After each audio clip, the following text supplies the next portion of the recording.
Hello friends. आज हम पढ़ेंगे कूलम्स लॉ और ये सेकेंड ईयर के पहले चैप्टर से इस टॉपिक को मैंने आज सेलेक्ट किए हैं। इससे पहले हम लोगों ने इलेक्ट्रोस्टैटिक्स में हम लोगों ने एक टॉपिक स्टडी की थी कि चार्जेस जो है वो दो किस्म के होते हैं और सेम चार्जेस एक दूसरे को रिपल करेंगे और जबकि अपोजिट चार्जेस एक दूसरे को अट्रैक्ट करेगी। उन्हीं चार्जेस के दरमियान यानी जो स्टडी हम लोगों ने इससे पहले की थी कि सेम चार्जेस एक दूसरे को रिपल करती है और अपोजिट चार्जेस एक दूसरे को अट्रैक्ट करती है। इन चार्जेस के दरमियान एक रिलेशनशिप को 1785 में कूलम ने एक लॉ के शक्ल में इसको डेवलप की है, जिसको हम दूसरे अल्फाज में क्या कहते हैं, कूलम्स लॉ कहते हैं। यानी हम फर्ज करते हैं कि हमारे पास फर्ज करते हैं कि दो चार्ज है, एक Q1 और दूसरा चार्ज हमारे पास Q2 है। अगर ये सिमिलर चार्जेस हैं यानी सेम पॉजिटिव चार्ज या नेगेटिव चार्ज है तो ये एक दूसरे को रिपल करेगी, या अगर एक पॉजिटिव चार्ज दूसरा नेगेटिव चार्ज है तो ये एक दूसरे को अट्रैक्ट करेगी। तो बहरहाल कहने का मकसद ये है कि दोनों चार्जेस के दरमियान फोर्स ऑफ अट्रैक्शन भी हो सकती है और दोनों चार्जेस के दरमियान फोर्स ऑफ रिपल्जन भी हो सकती है। ये जो फोर्स ऑफ अट्रैक्शन और रिपल्जन हो रही है चार्जेस के दरमियान, इसको कूलम ने in the form of law express की थी। अब इस लॉ की स्टेटमेंट कुछ इस तरह है। Law states that force of attraction or repulsion between two charged bodies is directly proportional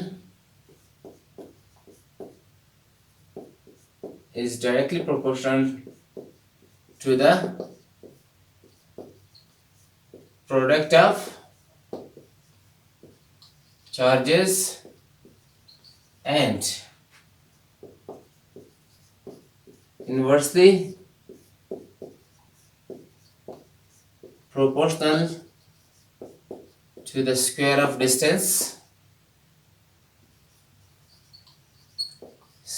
distance between them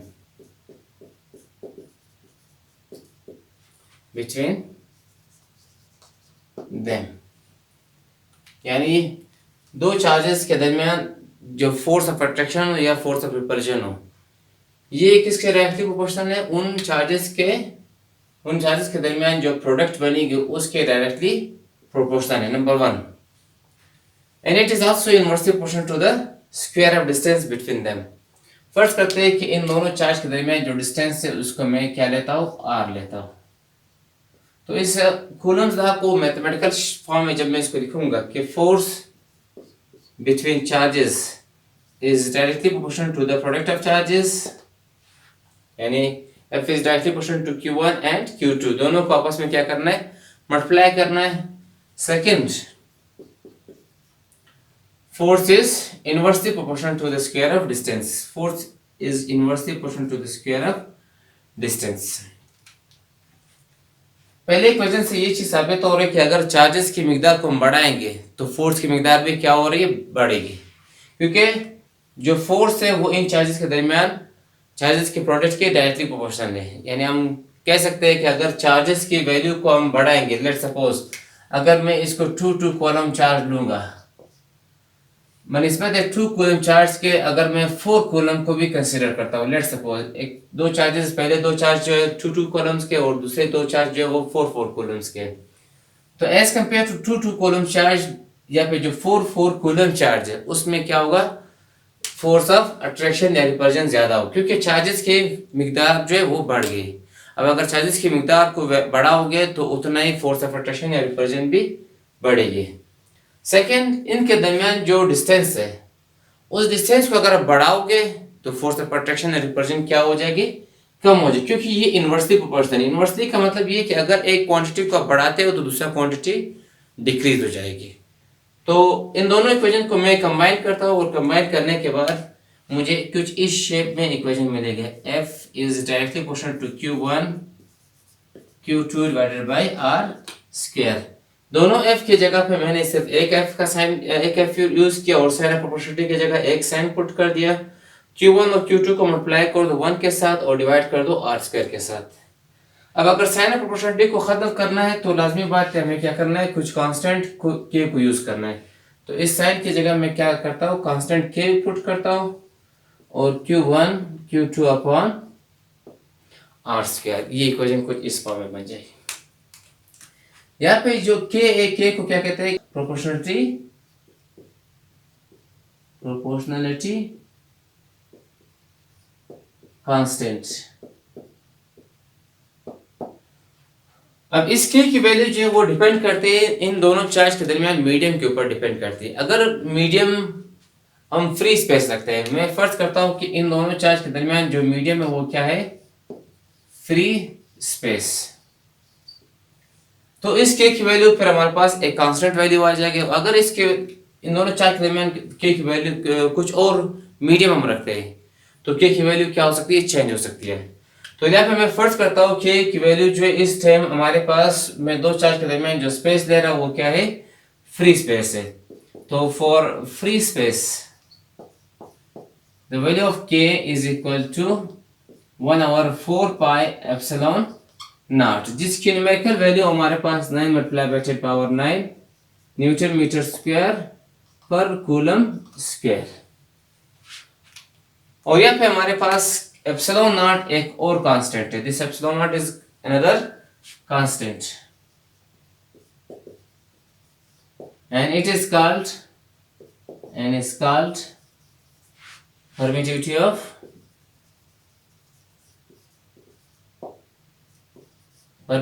of free space। यानी एप्सिलॉन नॉट जो है इस इक्वेशन के अंदर हमारे पास एक और कांस्टेंट है और ये जो कांस्टेंट है वो क्या शो करता है, फ्री स्पेस की परमिटिविटी को शो करता है। यानी ये शो करता है कि in between two charges there is only free space is allowed, यानी फ्री स्पेस यहाँ पे क्या है, परमिटिविटी इसकी मौजूद है। अब इस एप्सिलॉन नॉट की अपने कांस्टेंट वैल्यू है और वो वैल्यू मैं यहाँ पे सेट पे लिखूंगा क्योंकि ये हमें न्यूमेरिकल में बहुत काम आएगा। Epsilon naught is equal to 8.854 into 10 power -12। अब इस जो हमारे पास यूनिट आ रहा है उस यूनिट को मैं कुछ इस फॉर्म में चेंज करता हूँ, कूलम स्क्वायर पर न्यूटन पर मीटर स्क्वायर, ये इसका यूनिट बन जाता है। अब अगर इस के की जगह पे मैं इस वैल्यू को पुट करूंगा तो कूलम लॉ मेरे पास खास फॉर्म में मेरे पास आ जाएगा और इसको मैं लिखता हूँ कुछ इस फॉर्म में, F is equal to 1/4 pi epsilon naught Q1 Q2 upon R square. This is known as Coulomb's law equation या कूलम फोर्स। स्टार्ट हम लोगों ने कहा से किए कि हमारे पास जब दो चार्जेस होंगे तो इन दोनों चार्जेस के दरमियान हमेशा याद रहे कि there can be force of attraction और there can be force of repulsion. लाजमी इन दोनों चार्ज के दरमियान क्या हो सकती है, या तो अट्रैक्शन हो सकती है या तो रिपल्जन हो सकती है अगर इसको नजदीक लाएंगे। और ये फोर्स ऑफ अट्रैक्शन और रिपल्जन को हम डिस्क्राइब इस तरह करते हैं कि जो फोर्स होगी वो डायरेक्टली प्रोपोर्शनल है इन चार्जेस के प्रोडक्ट के और इनवर्सली प्रोपोर्शनल इन चार्जेस के दरमियान जो डिस्टेंस के स्क्वायर के इनवर्सली प्रोपोर्शनल है। यानी इन दोनों इक्वेशन को मैंने यूज किया और उसको कंबाइन करने के बाद ये चीज बन जाता है। साइन ऑफ प्रोपोर्शनलिटी को खत्म करने के लिए मैंने कांस्टेंट के पुट कर दिया और इस कांस्टेंट के को हम डिफाइन इस तरह करते हैं कि ये जो कांस्टेंट के ये डिपेंड करता है किसके ऊपर, दोनों चार्ज के दरमियान जो मीडियम है उसके ऊपर डिपेंड करता है। अगर मीडियम हम फ्री स्पेस लेते हैं तो इस के की वैल्यू हमारे पास 1/4 pi epsilon naught into is equal to 9 × 10⁻⁹ newton metre square per coulomb square, ये इसकी वैल्यू आ जाएगी। अगर मैं इस वैल्यू को इस के की जगह पे पुट कर दूंगा तो मेरे पास इस शेप में ये इक्वेशन बन जाएगा और इस इक्वेशन को क्या कहते हैं, कूलम्स लॉ इक्वेशन कहेंगे। अब आगे हम चलते हैं, क्योंकि कूलम फोर्स जो है वो डिपेंड करता है मीडियम के ऊपर। इस इक्वेशन को अगर एक मतलब वापस देखेंगे तो इस इक्वेशन में हम लोग एक चीज देखते हैं कि एक जो फोर्स है वो डिपेंड करता है किसके ऊपर, depends on the product of charges number 1। It also depends on the square of distance between them. Number 3 it depends on this constant factor, इस कांस्टेंट फैक्टर के ऊपर भी डिपेंड करता है। तो इस कांस्टेंट फैक्टर को एक्सप्लेन करने के लिए मैं एक स्मॉल एडिंग दूंगा, effect of medium on Coulomb's force. ये जो कूलम फोर्स बन रहे हैं, इस कूलम फोर्स के ऊपर हम लोगों ने ये देखना है कि जब मीडियम हम रखते हैं तो ये कूलम फोर्स के ऊपर क्या इफेक्ट होगी। इस चीज को देखने के लिए मैं क्या करता हूँ कि दो चार्जेस कंसिडर करूंगा। एक चार्ज हमारे पास Q1 है और दूसरा चार्ज मेरे पास Q2 है। इनके दरमियान जो डिस्टेंस है वो मेरे पास डिस्टेंस R। मैं इधर फर्ज करता हूँ कि मीडियम हमारे पास क्या है, कुछ मीडियम में रखता हूँ। Let's suppose there is some medium of permittivity epsilon. इससे पहले हम लोगों ने ये कहा कि जब फ्री स्पेस होगा तो एप्सिलॉन नॉट हम लगाएंगे, लेकिन इस टाइम मैं मीडियम रखूंगा। तो मीडियम रखने के बाद मेरे पास जो परमिटिविटी होगा वो क्या बनेगा, एप्सिलॉन बनेगा। इस केस में क्या होता है कि जो कूलम फोर्स हमें मिलेगी वो as compared to the free space reduce हो जाएगी, किसी खास कांस्टेंट फैक्टर से वो रिड्यूस हो जाएगा। उस कांस्टेंट फैक्टर को क्या कहेंगे, रिलेटिव परमिटिविटी कहेंगे। तो चलते हैं इस केस में कूलम फोर्स, कूलम्स लॉ को अप्लाई करते हैं। जब मीडियम हम रखते हैं तो कूलम्स लॉ को हम अप्लाई करते हैं। क्या इक्वेशन बनेगी हमारे पास, कूलम इक्वेशन ये कूलम्स लॉ की, F is equal to 1/4 pi epsilon. इस टाइम में एप्सिलॉन नॉट के बजाय मैं क्या लिखूंगा, एप्सिलॉन लिखूंगा, क्योंकि मेरे पास इस टाइम मीडियम में यूज कर रहा हूं। तो epsilon into Q1 Q2 upon R square. अगर मेरे पास ये इक्वेशन 1 है तो इस इक्वेशन को मैं इक्वेशन नंबर 2 का नाम दूंगा। मैं इस इक्वेशन 1 को 2 के साथ डिवाइड करता हूं। ये मैंने F सब्सक्रिप्ट में मैंने M लिखा, force in the presence of medium. Medium की प्रेजेंस में हम लोगों ने इस फोर्स को देखना है। और ये मैंने सिंपल F लिखा, which means force in the presence of free space. मैं इक्वेशन नंबर 1 को डिवाइड करता हूं इक्वेशन नंबर 2 से। Divide equation number 1 by equation number 2, तो ये हो जाएगा F upon Fm is equal to, अब F की वैल्यू हमारे पास क्या है, 1/4 pi epsilon naught Q1 Q2 upon R square, और इधर मेरे पास 1/4 pi epsilon into Q1 Q2 upon R square. मैंने Fm के जगह पे Fm के नीचे Fm की वैल्यू लिखा और F के जगह मैंने इसके जगह पे इक्वल क्या कर दिया, F की वैल्यू पुट कर दिया। इस टाइम 4 पाई एप्सिलॉन नॉट से 4 पाई कैंसिल हो जाएगा। Q1 Q2 upon R square, Q1 Q2 upon R square से कैंसिल आउट हो जाएगा। और मेरे पास जो रिजल्ट बनेगा वो रिजल्ट कुछ इस फॉर्म में बनेगा कि F upon Fm is equal to 1/एप्सिलॉन डिवाइडेड बाय 1/एप्सिलॉन। जब मैं इसको रीअरेंज करूंगा तो ये हो जाएगा epsilon upon epsilon not.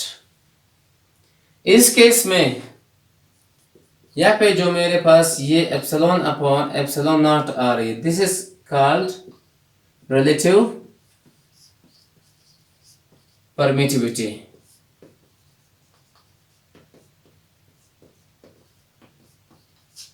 Relative permittivity, the ratio of permittivity of in the presence of medium to the ratio of permittivity of free space।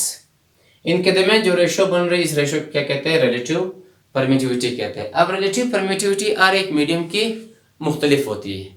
अगर हम दो चार्ज के दरमियान मीडियम रबर यूज करते हैं तो इसकी वैल्यू 2.7 हो सकती है होती है, और अगर हम इसके दरमियान कोई पेपर वगैरह रखते हैं तो इसकी वैल्यू 3 पॉइंट समथिंग होगी। तो ये कांस्टेंट वैल्यू गिवन होगा, यानी हम अगर दो चार्ज के दरमियान हम कोई मीडियम यूज करेंगे तो उस मीडियम के लिए एप्सिलॉन आर की वैल्यू क्या होगी, कांस्टेंट होगी। अगर मैं इस इक्वेशन के जगह पे यानी एप्सिलॉन अपॉन एप्सिलॉन नॉट की जगह पे मैं इस टाइम क्या पुट करना चाहता हूँ, एप्सिलॉन आर पुट करना चाहता हूँ, तो जो मेरे पास रिलेशन बनेगी वो रिलेशन सिंप्लीफाई होकर ये चीज बन जाता है, F upon Fm is equal to epsilon R. क्योंकि मैंने इस टाइम फोर्स मालूम करना है, कूलम फोर्स को इन द प्रेजेंस ऑफ मीडियम मालूम करना है। तो अब एफ एम को मैं उस तरफ शिफ्ट करूंगा और इस एप्सिलॉन को मैं इधर शिफ्ट कर दूंगा, तो ये मेरे पास इक्वेशन बनेगी F M is equal to F upon epsilon. इस रिलेशन से ये चीज साबित हो रही है, पता चल रही है ऐसे कि जितने एप्सिलॉन आर की वैल्यू बढ़ेगी उतना ही फोर्स क्या होती जाएगी, कम होती जाएगी। और ये जो एफ है ये वो फोर्स है जब हम फ्री स्पेस में इसको मालूम करते हैं, यानी दो चार्ज के दरमियान हम स्पेस क्या रखते हैं, फ्री रखते हैं। There is no medium in between two charges, हम मीडियम नहीं रखते, दो चार्ज के दरमियान जो मीडियम है उसको क्या करते हैं, नहीं रखना चाहते, यानी फ्री स्पेस हो। तो ये वो फोर्स है। अब हम इसकी कुल वेक्टर फॉर्म देखते हैं कि vector form of Coulomb's law. Last step है, इस स्टेप के अंदर हम लोगों ने क्या करना है, दोनों चार्जेस को क्लासिफाई करते हैं कि Q1 फर्ज करता हूँ कि Q1 मेरे पास क्या है, पॉजिटिव चार्ज, और Q2 को भी मैं क्या करता हूँ, पॉजिटिव चार्ज लेता हूँ। Q1 is also positive and Q2 is also positive। या Q1 को मैं पॉजिटिव लूंगा और Q2 को मैं नेगेटिव लूंगा, या दोनों को नेगेटिव ले, फर्क नहीं पड़ रहा। लेकिन मैं इस तरह से दो केसेस को मैं यहाँ पे कंसिडर करता हूँ। अब Q1 के ऊपर एक फोर्स लगेगा, इस फोर्स को मैं सिंपल F का नाम दूंगा, और इसी तरह Q2 के ऊपर भी एक फोर्स लग रहा है और उसको मैं F लिख रहा हूँ। F1 इस डायरेक्शन, इस Q1 के ऊपर फोर्स लगेगा लेकिन इसकी डायरेक्शन राइट हैंड की तरफ होगा, और Q2 के ऊपर फोर्स लगेगा और इसकी डायरेक्शन लेफ्ट हैंड की तरफ होगा। इन दोनों चार्ज के दरमियान जो डिस्टेंस है वो हमारे पास R है। सबसे पहले मैं यहाँ पे फोर्स को मजीद सिंप्लीफाई करना चाहता हूँ। मैं इधर इस फोर्स F के साथ मैं F1 लिखूंगा और साथ ही इसके साथ F12 लिखूंगा। इधर F12 से क्या मतलब है, F12 से मतलब ये कि फोर्स एक्सर्ट हो रहा है चार्ज Q1 के ऊपर, force is exerted on Q1। किस वजह से, ड्यू टू Q2। ये Q इस तरफ मूव कर रहा है क्योंकि इसके ऊपर ये जो चार्ज Q2 की वजह से मूव कर रहे हैं। इसी तरह मैं इसको भी क्लासिफाई करके इस तरह F21 लिखूंगा। तो इसको जब हम लिखेंगे तो ये कुछ इस तरह के F21 जो है वो फोर्स एक्सर्ट हो रहा है, force is exerted on Q2 due to Q1। अगर हम इसकी डायरेक्शन को चेक करेंगे तो डायरेक्शन के लिए मैं क्या करता हूँ, यूनिट वेक्टर को डिराइव करूंगा। इधर से भी एक यूनिट वेक्टर, और यूनिट वेक्टर इस केस में मेरे पास R12 कैप होगा और इस केस में मेरे पास R21 कैप होगा। R12 और R21 जो है वो मैग्नीट्यूड में सेम है लेकिन डायरेक्शन में अपोजिट है, जिसका दूसरा मतलब ये हुआ कि F12 और F21 जो है वो आपस में मैग्नीट्यूड में सेम है लेकिन इसकी डायरेक्शन क्या है, अपोजिट है। तो मैं चलता हूँ इसके ऊपर, सबसे पहले F12 के ऊपर मैं कूलम लॉ को अप्लाई करता हूँ। तो कूलम लॉ इस F12 के ऊपर जब मैं देखूंगा तो वो कुछ इस फॉर्म में होगा कि F12 is equal to 1/4 pi epsilon naught Q1 Q2 upon R square into R12 cap. इसी तरह दूसरे के ऊपर जो कूलम फोर्स मैं अप्लाई करूंगा वो मेरे पास F21 is equal to 1/4 pi epsilon naught into Q1 Q2 upon R square into minus R21 cap. Minus F का मतलब क्या है कि R12 और R21 मैग्नीट्यूड में सेम है लेकिन इसकी डायरेक्शन क्या है, अपोजिट। इस वजह से मैं इधर माइनस का साइन लिख सकता हूँ। यानी इस इक्वेशन को जब हम मजीद सिंप्लीफाई करेंगे तो कुछ इस फॉर्म में बनेगा कि F21 is equal to -1/4 pi epsilon naught Q1 Q2 upon R square into R21 cap. अब ये फोर्स F12 और F21 जो है वो मैग्नीट्यूड में सेम है। आपको नजर आ रहा है कि F12 जो है वो लेफ्ट हैंड की तरफ लग रहा है और F21 जो है वो राइट हैंड की तरफ लग रहा है। जितना फोर्स F12 के जितना फोर्स चार्ज Q1 के ऊपर लग रहा है, यानी जितना फोर्स F12 होगा उतना ही फोर्स F21 होगा, लेकिन इसकी मैग्नीट्यूड ऑफ डायरेक्शन क्या होगी, अपोजिट होगी। जिसका ये मतलब होगा कि F12 is equal to F21 but they are in opposite direction. So ये जो हमारे पास दो इक्वेशन आ रहे हैं, ये कूलम्स लॉ की एक वेक्टर फॉर्म है। उम्मीद करता हूँ कि आज का लेक्चर आप लोग को समझ आ गया होगा, क्योंकि आज के लेक्चर में मैंने तीन चीज़ों को डिस्कस किया। सबसे पहले हम लोगों ने कूलम्स लॉ को डिराइव की कि कूलम्स लॉ क्या होता है और इसके दरमियान किस तरह फोर्स के दो चार्ज के दरमियान फोर्स का कैसे रिलेशन हम डेवलप करते हैं। सेकेंड, हम लोगों ने ये देखा कि जब कोई मीडियम हम रखते हैं दो चार्ज के दरमियान, तो कूलम फोर्स के ऊपर लाजमी इफेक्ट होती है। वो कूलम फोर्स क्या होती है, डिक्रीज हो जाती है, डिपेंड करता है उस मीडियम के ऊपर। तीसरा केस हम लोगों ने ये देखा कि इसकी वेक्टर फॉर्म क्या हो सकती है, कूलम लॉ की हम लोग वेक्टर फॉर्म कैसे डिराइव करते हैं। उम्मीद करता हूँ कि आज का लेक्चर आपको समझ आ गया होगा। मिलते हैं फिर नेक्स्ट लेक्चर में। Thank you.